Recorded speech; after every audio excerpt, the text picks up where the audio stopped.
দুনিয়ার জমিনে সামান্য ঘরের দরজা বন্ধ করলে বাহিরের আওয়াজ তেমন একটা আসে না।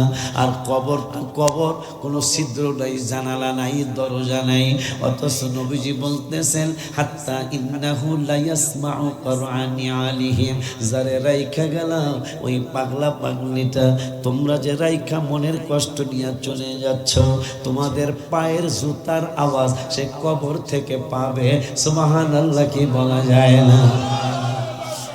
কবরের ভিতর থেকে, অথচ কবরে কোনো ছিদ্র নাই, কবরে কোনো দরজা জানালা নাই।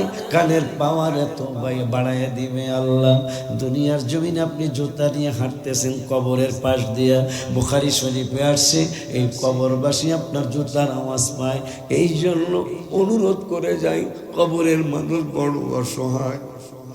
যখন যেহেতু আজকে হাদিস থেকে শুনে গেলেন কবরের মানুষটা আপনার জুতার আওয়াজ কবর থেকে পায়, যখনই কবরের পাশ দিয়ে যাবেন দাঁড়াইতে যদি নাও পারেন অত্যন্ত হাঁটতে হাঁটতে একবার আলহামদুলিল্লাহ, তিনবার কুল হুয়াল্লাহ পড়ে, হাত উঠাইতে যদি নাও পারেন কয়েকবার বলবেন আল্লাহ এই সূরা ফাতিহা ইখলাসের সমস্ত সওয়াবগুলি লক্ষ কোটি গুণ বাড়ায় হাবিবের কদম মোবারকে পৌঁছায়া এই গুরুস্থানে সবার কবরে পৌঁছা।